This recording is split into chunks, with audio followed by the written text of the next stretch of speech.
அன்பு நண்பர்களே, அனைவருக்கும் அன்னை சமையல் உமாவின் அன்பான வணக்கங்கள்.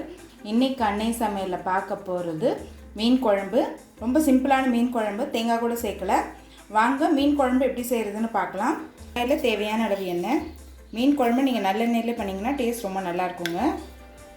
அரை டீஸ்பூன் கடுகு, 1/4 டீஸ்பூன் வெந்தயம், கருவேப்பிலை, சின்ன வெங்காயம் ஒரு 15 சேர்த்துக்கலாங்க. மீன் குழம்புக்கு சின்ன வெங்காயம் போட்டிங்கன்னா டேஸ்ட் ரொம்ப நல்லாயிருக்கும்.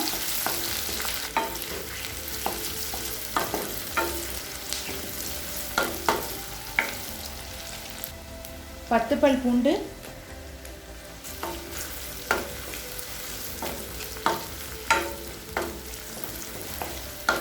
அடுத்தது 2 தக்காளி சேர்த்துக்கலாங்க.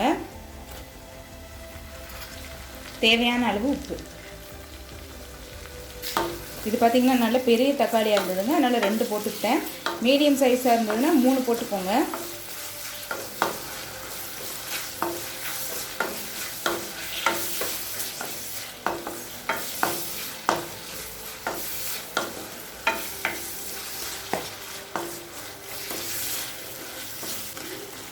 இப்போ தக்காளி நல்லா வதங்கிடுச்சுங்க. அரை டீஸ்பூன் மஞ்சள் தூள்,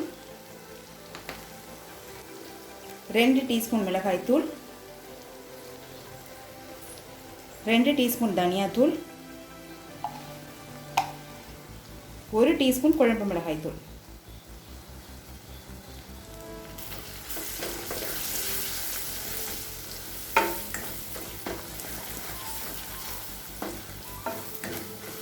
இப்போ மிளகாத்தூள் வாசனை போக 1 நிமிஷம் வரைக்கும் நல்லா வதக்கிக்கலாங்க.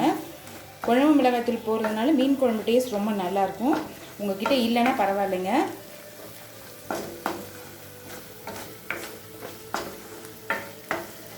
மிளகாத்தூள் வாசனை போக 1 நிமிஷம் வரைக்கும் நல்லா வதக்கியாச்சுங்க.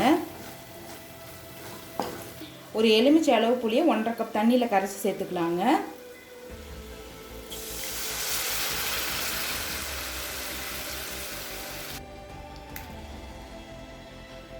இது கூடவே 1 கப் தண்ணி சேர்த்துக்கலாங்க. புளி சேர்த்துட்டு ஒரு 5 நிமிஷம் ஸ்லோலே இருக்கட்டும். புளி சேர்த்த பிறகு 5 நிமிஷம் ஆயிடுச்சுங்க. நான் தேங்காய் சேர்க்க போகிறதில்ல, நீங்கள் விருப்பப்பட்டீங்கன்னா தேங்காய் சேர்த்துக்கலாம்.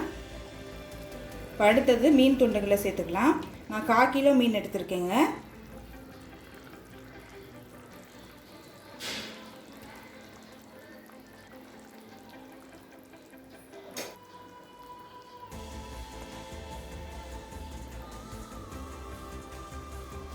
இப்போ மீன் சேர்த்துட்ட பிறகு ஒரு 5லேருந்து 8 நிமிஷம் வரைக்கும் ஸ்லோலே வச்சுருங்க.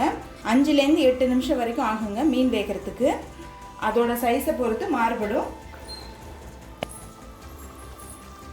நல்லா மீன் வெந்துருச்சுங்க. எனக்கு ஒரு 7 நிமிஷத்துலேயே மீன் நல்லா வெந்துருச்சு. இப்போ இறக்க போகிறதுக்கு முன்னாடி அரை டீஸ்பூன் மிளகுத்தூள் சேர்த்துக்கலாம். அரை டீஸ்பூன் சீரகத்தூள். இறக்க போகிறதுக்கு முன்னாடி இது மாதிரி மிளகுத்தூளும் சீரகத்தூளும் போட்டிங்கன்னா மீன் குழம்பு டேஸ்ட் ரொம்ப நல்லாயிருக்கும். ரொம்ப கிளறி விடாதீங்க, லேசாக மட்டும் மிக்ஸ் பண்ணிடுங்க. அவ்வளோதாங்க, சூப்பரான மீன் குழம்பு ரெடி ஆகிடுச்சு. சர்வ் பண்ணிடலாம். இப்போ சுவையான மீன் குழம்பு ரெடி ஆகிடுச்சுங்க. ரெசிபியை ட்ரை பண்ணி பாருங்கள், கண்டிப்பாக உங்களுக்கே பிடிக்கும்.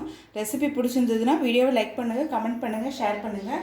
இது வரைக்கும் அன்னை சமையல் சேனல் சப்ஸ்கிரைப் பண்ணலன்னா சப்ஸ்கிரைப் பண்ணுங்கள். தேங்க்யூ.